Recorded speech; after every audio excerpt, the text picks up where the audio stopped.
बिटिआरनि मानगोनां चिफ मुस्रि प्रमद बर' बिथाङा बिटिआर हालामनि मोनफ्रोमबो जायगायाव रायजोजों सावरायलायनो थाखाय रायजोर दरबार रायजोनि मोनसे दरबार मोनसे हाबाफारि लादों आरो बे हाबाफारि लेखायै दिनै सालबारि समस्तिनि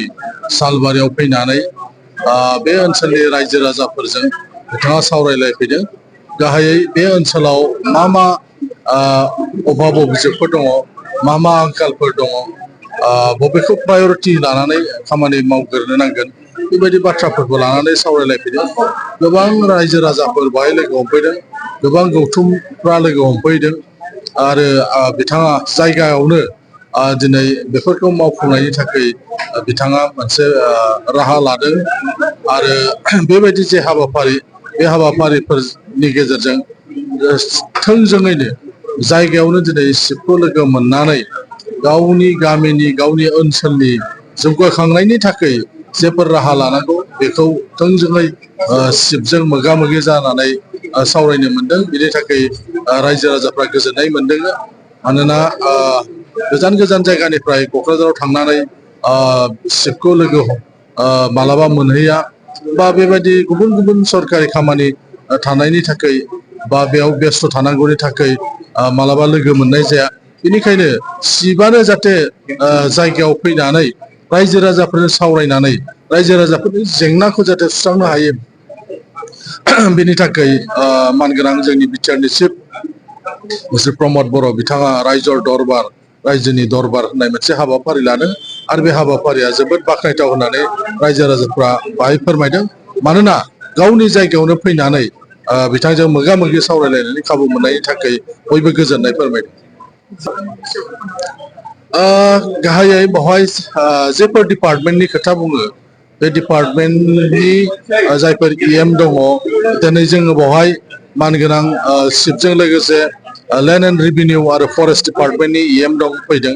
गोबां मानसिफ्रा बेवहाय लोगो हमफैदों जायफ्रा दासिम हा पाट्टा मोनाखै होननानै बुंदों दा बेफोरबायदि जेंनाफोरखौ सुस्रांनो थाखाय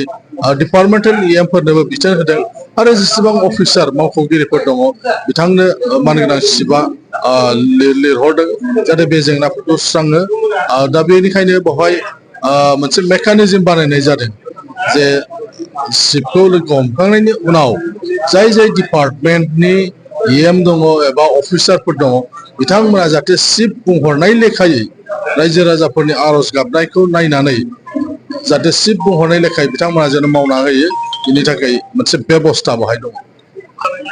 दायो आङो गासिबो बाथ्राखौ आङो मिथिया मानोना आं क'क्राझारनि एमएलए नाथाय जोंनि मानगोनां चिफआ गुडविल मिशननि गेजेरजों आसाम सरकारनिफ्राय मोननाय लामाफोरखौ मावनायनि थाखाय बिथाङा अलरेडि प्रसेस खालामबाय दायो गोबां लामायानो टेन्डार अबस्थायाव दङ बयबो मिथिगौ जे स्टेट गभर्नमेन्टनिफ्राय दायो मुख्यमन्त्रि पक्की पथ निर्माण होनाय आसनि जागासिनो दङ आरआइडिएफनि गेजेरजों खामानि मावगासिनो दङ प्राइम मिनिस्टार ग्राम सड़क योजनानि गेजेरजों खामानि मावगासिनो दङ बिनि अनगायैबो जोंनि काउन्सिलनि पिडब्लिउडि डिपार्टमेन्टनिफ्राय जायखौ मानगोनां चिफआ लादों पिडब्लिउडि डिपार्टमेन्ट बे डिपार्टमेन्टनिफ्राय लामा आरो दालां बानायनायबो जागासिनो दङ आरो आसाम सरकारनिफ्राय स्पेसियेल भाबै गुडविल मिशननिफ्राय लामा मोनबोनाय जादों आरो बे लामाफोरखौ दायो टेन्डार होखांबाय आरो दायो टेन्डार होखांनायनि उनाव मानोना जों बयबो मिथिगौ दैज्लाङाव लामा बानायनाय जाया दा दैज्लां जोबनाय लोगो लोगो बे लामा बानायनायनि जे खामानि बे खामानिया जागोन